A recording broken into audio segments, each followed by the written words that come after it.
In the quiet village of Millbrook, nestled among the rolling hills of Yorkshire, Emma Wright lived a life defined by quiet determination and unspoken struggles. At 25, she carried the weight of her family's survival on her slender shoulders. Her days a delicate dance between hope and hardship. The Wright cottage stood at the edge of the village, a small stone building that had seen better days. Paint peeled from its walls, and the garden, once meticulously maintained by Emma's late mother, now grew wild with neglected flowers and stubborn weeds. Inside, Richard Wright, Emma's father, lay in a worn armchair, his once strong body now frail and battling a persistent illness that drained their limited resources. Emma's mornings began before dawn. She would wake, prepare a simple breakfast of toast and tea, carefully measuring out medications for her father. Her hands, once soft, were now calloused from years of hard work and constant worry. The factory where she had worked for years had closed unexpectedly, leaving her with a rapidly diminishing savings and mounting medical bills. Each day was a challenge. Emma would walk miles into the village, searching for any work she could find. Some days, she cleaned windows. Other days, she helped local farmers with harvest work. Her pride prevented her from asking for direct charity, but the village knew her struggle and often found subtle ways to support her. In the corner of their small living room stood an old violin, a family treasure passed down from her grandmother. It was more than just an instrument, it was a connection to happier memories. When the weight of her responsibilities became too much, Emma would carefully take out the violin, her fingers tracing its worn wooden surface. Her father watched her, with a mixture of pride and concern. Despite his illness, Richard's eyes would light up when Emma played. The music seemed to breathe life into the small, tired cottage. He remembered her as a child, how music had always been her escape, her way of expressing emotions too deep for words. The winters were particularly challenging. Heating was a luxury they could barely afford. Emma would carefully ration their coal, ensuring her father stayed warm, often layering herself in multiple worn sweaters to save fuel. Their meals were simple: potato soup, bread, occasional vegetables from a small patch behind their cottage. At night, after caring for her father, Emma would sit by the window, her violin beside her, watching the moonlight paint shadows across the Yorkshire landscape. She would dream of opportunities, of a life beyond constant struggle. But these were quiet dreams, never spoken aloud, held close to her heart like a secret. The village knew Emma as the quiet girl who never complained. Mrs. Thompson at the local bakery would sometimes slip an extra roll into her bag. The postman would bring small packages from distant relatives, care parcels that arrived just when they needed them most. Richard's medical condition was a constant worry. Each doctor's visit was a financial challenge, each prescription a careful negotiation of their limited funds. Emma had become an expert at stretching every penny, finding creative solutions to their financial struggles. Her violin remained her most precious possession and her greatest source of comfort. Though she rarely played in public, the music was her private language of hope. In the early morning hours or late at night when her father was asleep, she would practice. The melodies were soft, filled with a mixture of sadness and determination. The villagers saw more than just a struggling young woman. They saw resilience, a quiet strength that refused to be broken by circumstances. Emma represented something. More than her immediate situation, she was hope personified, a testament to human endurance. As dawn broke over Millbrook, Emma would begin another day. Her father would watch her move about the cottage, a silent prayer of love and protection in his eyes. The violin would rest in its corner, a promise of music yet to be played, of dreams yet to be realized. In this moment, in this small cottage at the edge of the village, Emma Wright represented every person who has ever faced seemingly insurmountable challenges with nothing but hope and determination. Her story was just beginning. The village of Millbrook buzzed with excitement when news of the music competition spread.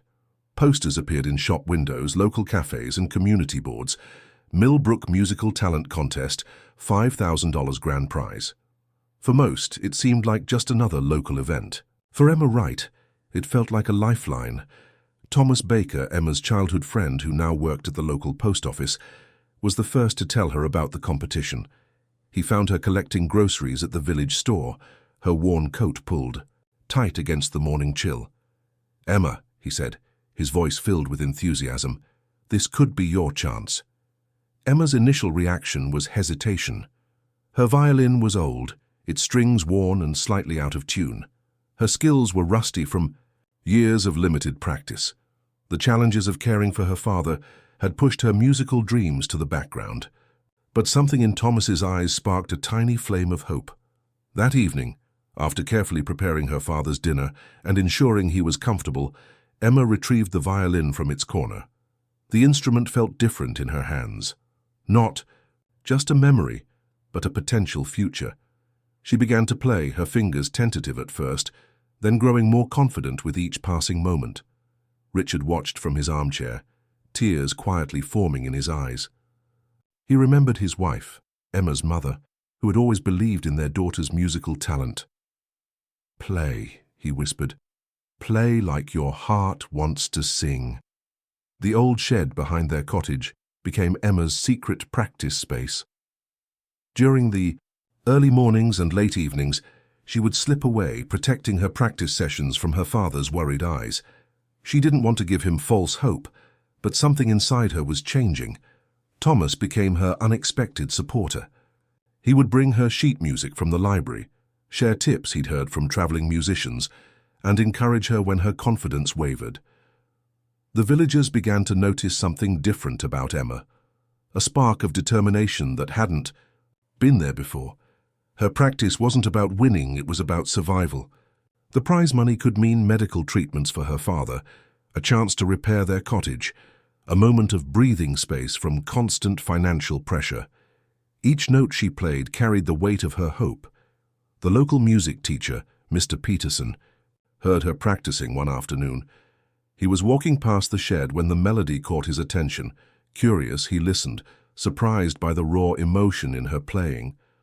It wasn't technically perfect, but it was honest, a quality rarely found in professional musicians. Emma's repertoire was simple. Folk songs her grandmother had taught her, simple classical pieces she remembered from childhood, and original melodies that seemed to flow from her soul. Her violin told stories of struggle, hope, and quiet resilience. As the competition date approached, doubts crept in.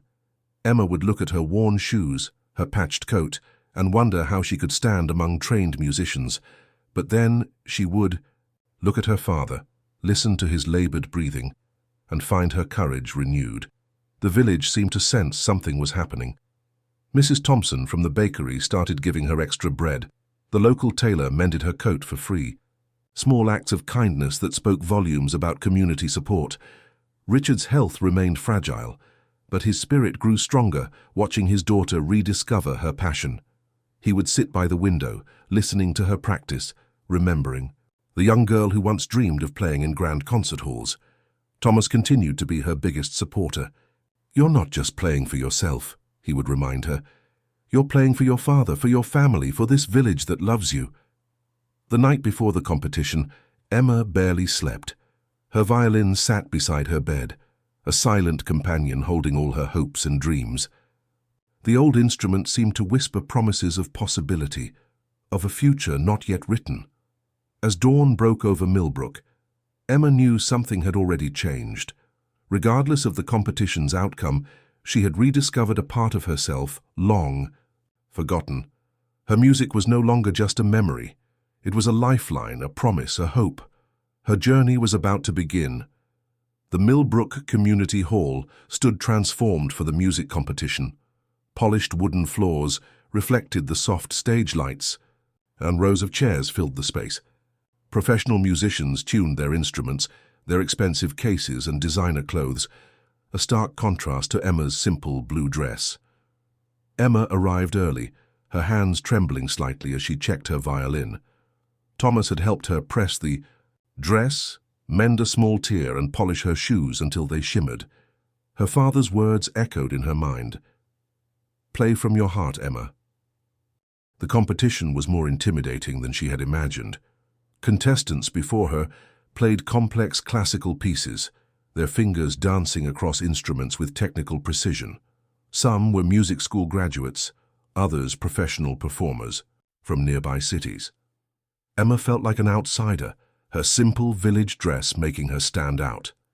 Mrs. Peterson, the music teacher's wife, noticed Emma's nervousness. She approached quietly, adjusting Emma's collar and offering a gentle smile.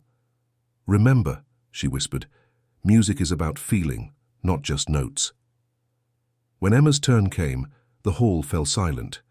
She walked slowly, her worn shoes making soft sounds, against the wooden floor. The violin in her hands was not just an instrument but a story waiting to be told, a story of struggle, love, and hope. She closed her eyes as she began to play. The first notes were soft, almost hesitant. But then something magical happened. The music began to flow, telling the story of her life, of her father's illness, of their struggling family, of the hope that kept them going. It wasn't a perfect performance. Her technique wasn't flawless. But something extraordinary happened.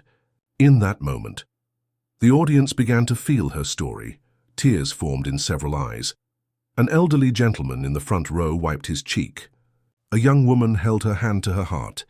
The melody spoke of hardship, but also of incredible resilience. Each note carried the weight of Emma's experiences, the cold mornings searching for work, the nights caring for her father, the constant hope that kept their family together. It was more than music. It was a life story told through sound.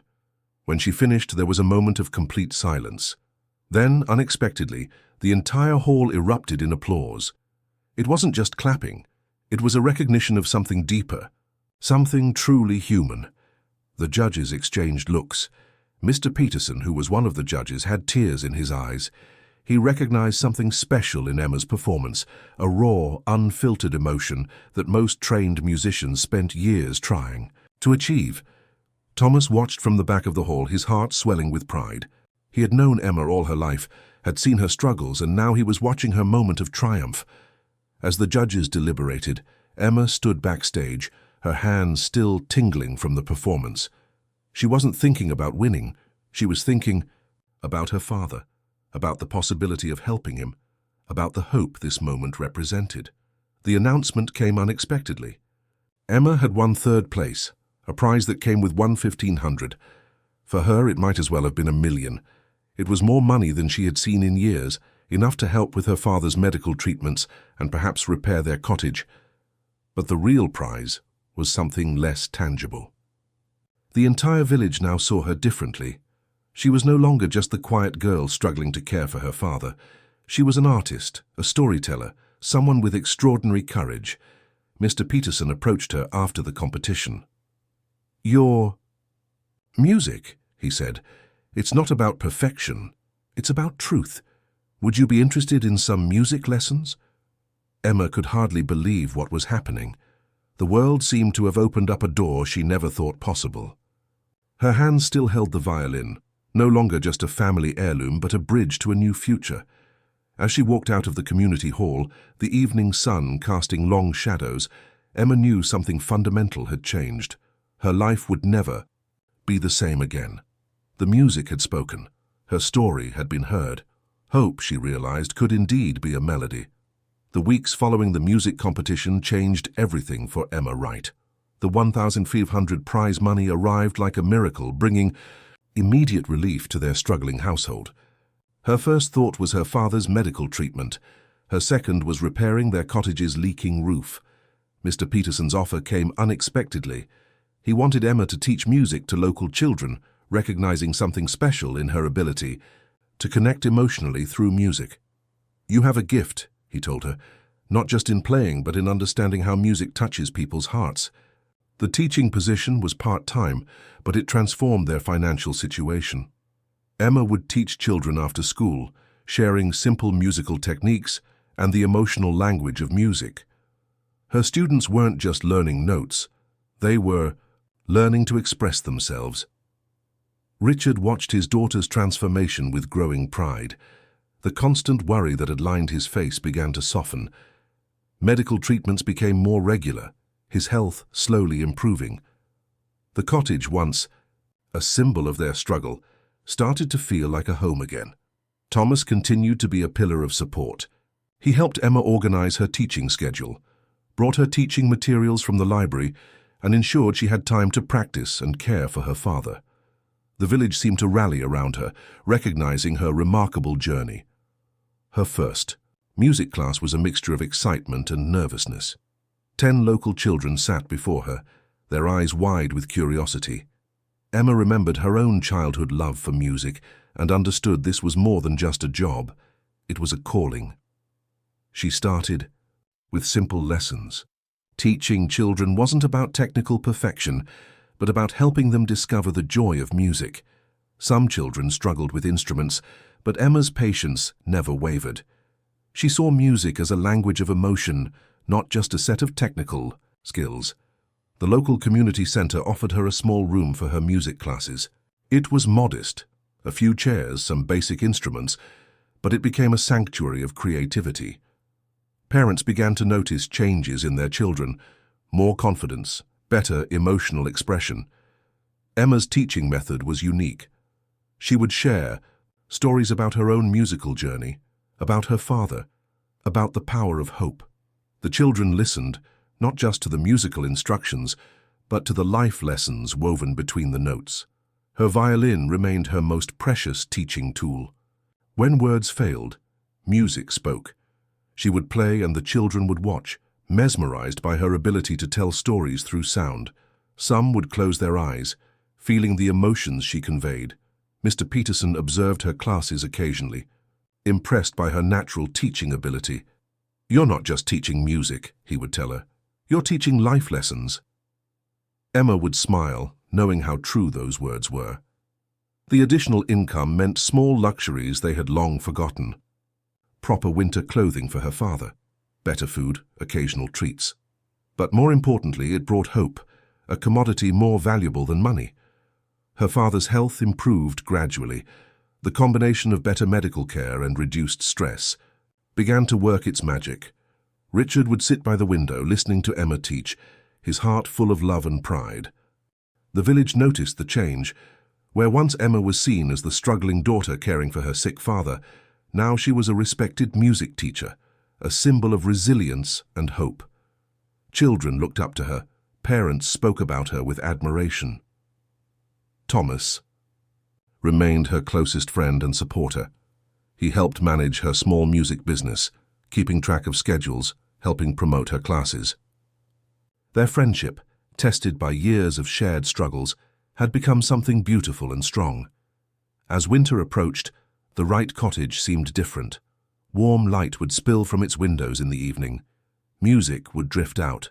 Sometimes Emma practicing, sometimes her students learning, always filled with hope and joy. Emma's journey wasn't just about musical success. It was about transformation, about finding hope in the most unexpected places, about understanding that life's most beautiful melodies often emerge from its most challenging moments. Her story was far from over, but for the first time the future looked bright, filled with possibility, and resonating with the beautiful music of hope. 1 year had passed since Emma's life-changing performance, and Millbrook had transformed alongside her. The small cottage at the edge of the village was now a beacon of music and hope, its walls echoing with melodies and laughter. Richard Wright had become stronger, his health improving with each passing month. The medical treatments, once an impossible dream, were now a reality. He spent his days near the window, watching his daughter teach music, his heart full of pride and joy. Emma's music classes had grown beyond anyone's expectations. What started with 10 local children had expanded to 30 students of various ages. The community center now dedicated an entire room specifically for her music program. Parents spoke about the remarkable changes they saw in their children: increased confidence, better emotional expression, and a newfound love for music. Thomas continued to be her closest supporter. He helped manage the administrative side of her music program, designed flyers, and occasionally assisted in classes. Their friendship had deepened, becoming a partnership of mutual respect and understanding. The village had embraced Emma's musical journey. Local events now featured her, students performing, their music telling stories of hope and resilience. The annual community festival became a showcase of Emma's music program, with children and adults alike celebrating the transformative power of music. Mr. Peterson remained a mentor and friend. He would occasionally visit her classes, offering guidance and support. "You've created something special," he would tell her, his eyes twinkling with pride. Emma had become more than just a music teacher. She was a community leader. Their cottage underwent subtle changes. The leaking roof was repaired, fresh paint brightened the walls, and a small garden began to take shape. Richard spent hours tending to the flowers, finding joy in nurturing something beautiful after years of struggle. Emma's performance had become a local legend. The story of the struggling daughter who turned her life around through music was told and retold. Young people in the village saw her as an inspiration, a living example of hope and determination. Her teaching method remained unique. Music was more than just learning notes. It was about expressing emotions, telling stories, finding oneself. Students didn't just learn to play instruments, they learned to communicate through music. The financial stability brought unexpected opportunities. Emma could now afford better medical care for her father, invest in her music program, and even save a little for the future. The constant fear of survival that had defined their previous years had diminished. Community concerts became a regular event. Emma and her students would perform, their music telling stories of hope, struggle, and triumph. Local businesses began to sponsor these events, recognizing the positive impact of her music program. Richard's health continued to improve. The worry lines that had once defined his face were replaced by smiles. He became an unofficial storyteller during music classes, sharing tales that inspired the children and connected them to their community's history. Thomas's support remained constant. Their relationship had grown deeper, built on mutual respect and shared dreams. He saw Emma not just as a friend, but as a remarkable woman who had transformed her life and her community. The violin that had once represented their struggles now symbolized hope. Emma would occasionally perform, reminding everyone of the journey that had brought her here. Her music spoke of resilience, of the human capacity to overcome challenges. As another year approached, Emma reflected on their journey.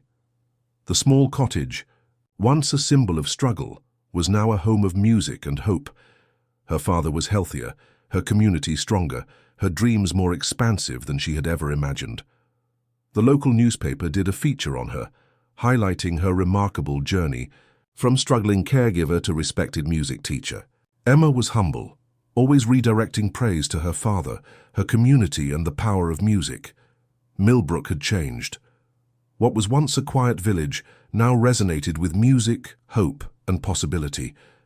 And at the center of this transformation was Emma Wright, a testament to the power of resilience, love, and believing in oneself.